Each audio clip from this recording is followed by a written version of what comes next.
Good morning, everybody. My name is Stacey. I work for Mind in Mid Hearts, and we're going to go through today the importance of community in supporting mental health in the workplace. It's just a 30-minute webinar where we're going to explore why this matters, what it can look like, and how you can make a difference in your organisation.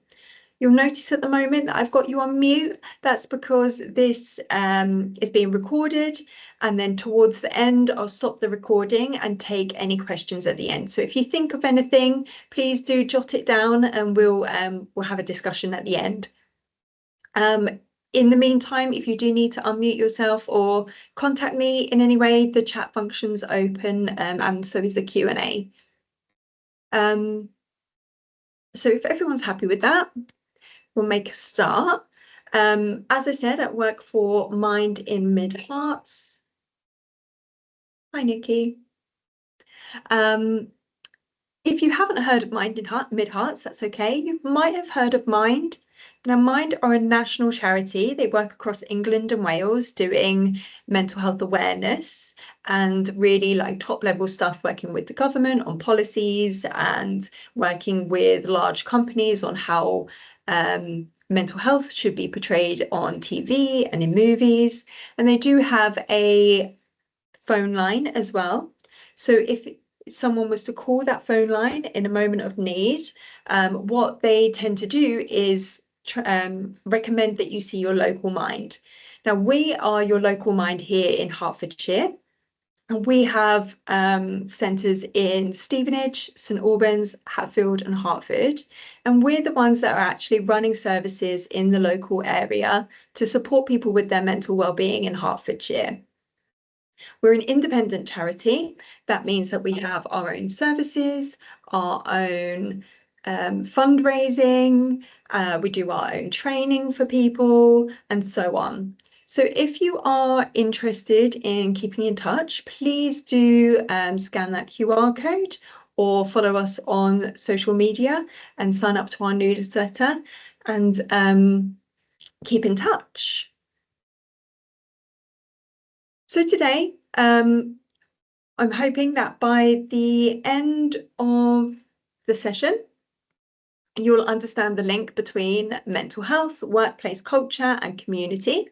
You'll also be able to recognise the business and human benefits of promoting mental health in the workplace, identify practical ways to build that connection and trust within teams, explore the everything, everywhere, everyone approach as a framework for embedding mental health into your organisational culture.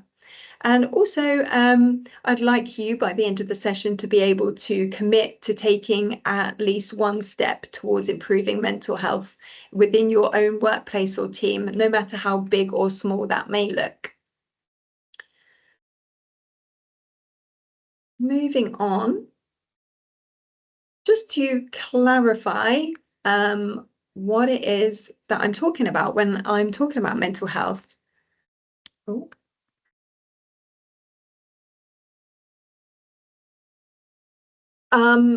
Mental health is more than just mental illness. So when you think of mental health, you might instantly think of a specific diagnosis like depression or anxiety, but it's really more about how we think and feel. It's about how we engage with the world around us, how we build relationships and make decisions. And just like our physical health, we all have mental health. And we look after our bodies so that we avoid becoming ill. We also need to look after our minds too. Mental health affects all of us, regardless of any age, race, religion, or income. And it's not a result of personal weakness or lack of character. But it is important to note that there are some groups that are more vulnerable to mental illness, such as the BAME community, LGBTQ+, and those in minority groups. So I hope that we have a good understanding of what mental health is and why does it matter at work? Well, mental health isn't just a personal issue, it's a workplace issue as well. Keep pressing the wrong button. 1 in 6 workers experience a mental health problem each week. So it really just demonstrates that this is a real issue going on in the world right now. According to the 2025 burnout report, 9 in 10 workers experience high or extreme levels of stress each last year. Lost productivity, absenteeism, and presenteeism due to poor mental health costs UK businesses an estimated 43 to 45 billion pound each year. But we do know that when we create a sense of community at work, we do help people build resilience and thrive. And how do we do that? How does community really affect our mental health? Well, it reduces loneliness, and that brings us a sense of belonging. And then that sense of belonging builds a sense of self-worth. And then we feel more valued, we have a sense of purpose, we have the opportunity to share experiences, which then feeds into reducing loneliness, making us feel like we belong, like we're valued. It also gives us not only the opportunity to receive emotional support, but to provide emotional support as well in this big, wonderful circle that we call life. And how does that benefit us at work? Well, all of these factors improves our well-being in general, which reduces the symptoms of stress and burnout. People feel more supported and therefore they feel safer to be able to talk about their mental health or any issues that may arise so that you can catch those feelings early and address them.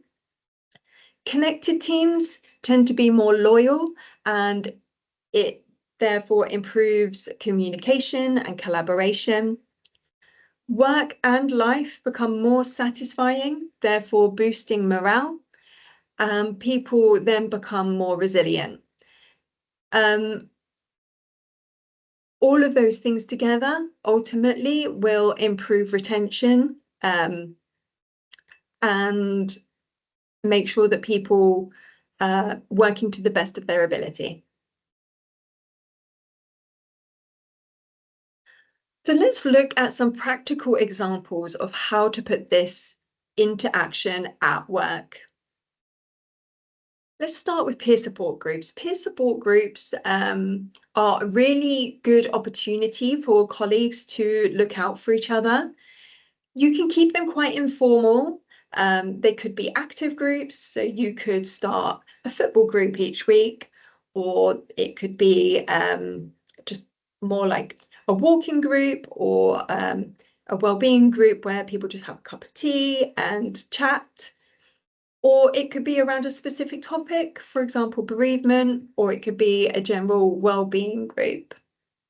Perhaps talk to staff and see what it is that they're looking for. Regular one-to-one check-ins with a manager that go beyond performance. So ensuring that well-being and stress levels are part of those regular conversations, really important. It's also important to provide opportunities to learn together and develop skills, mental health training included. The more people know, the more likely they are to seek support from one another. However, it's not always possible to train an entire workforce, and even if you have, it can still be really helpful to have specific mental health champions who promote well-being at every level. You could offer wellbeing activities, anything from an hour's mindfulness session, or you could do a whole wellbeing day or even a whole wellbeing week, whatever works for your organization. You could also volunteer together for a good cause. These are all quite simple actions that build a connected workplace. Our approach is based on this idea: everything, everywhere, everyone. Mental health is connected to every little thing that we do, every place that we go, every person around us.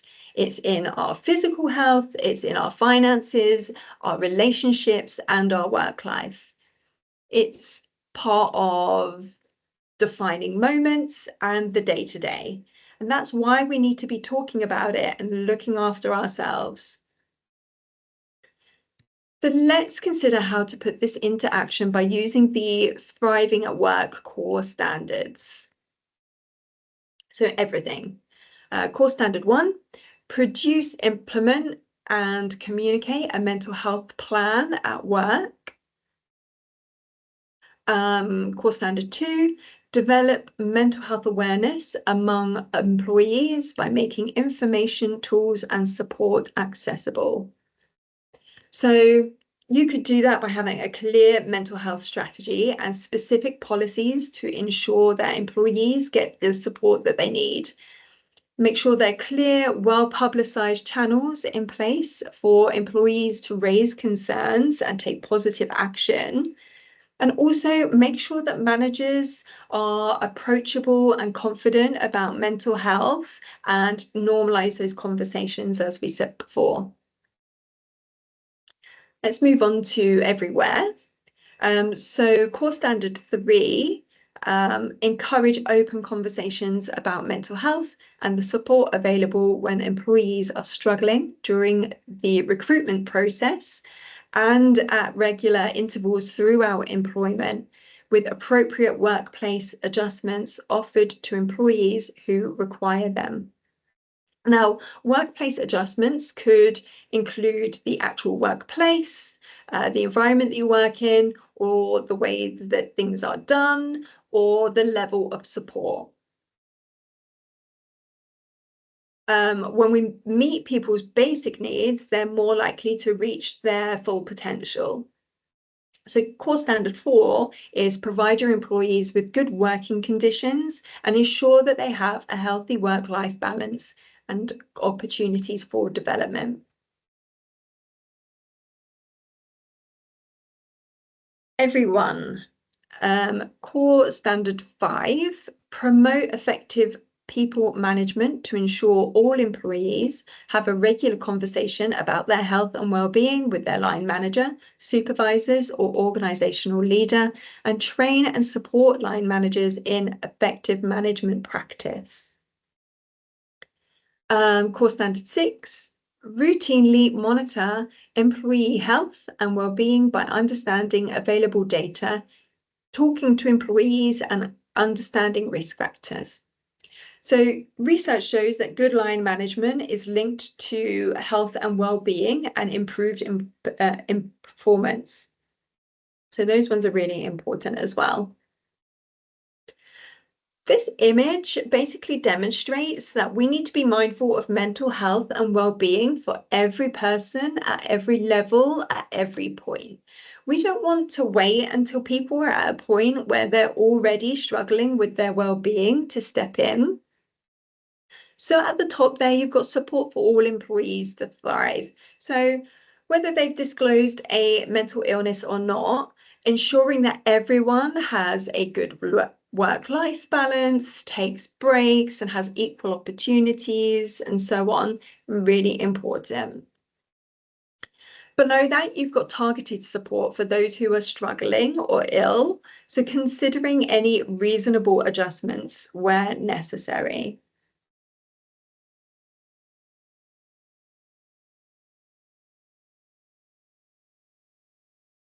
So what can you actually do today?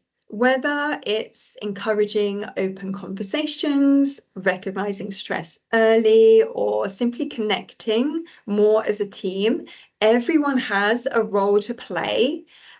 This is about shared responsibility and simple, repeatable actions. So, for example, encourage open conversations. Actually ask someone how they are today and listen to the answer, whether that's in a one-to-one meeting or during a peer support group, however it works for your organization. You can familiarize yourself with early symptoms of stress. So you can look on our website, you'll be able to find lots of information there.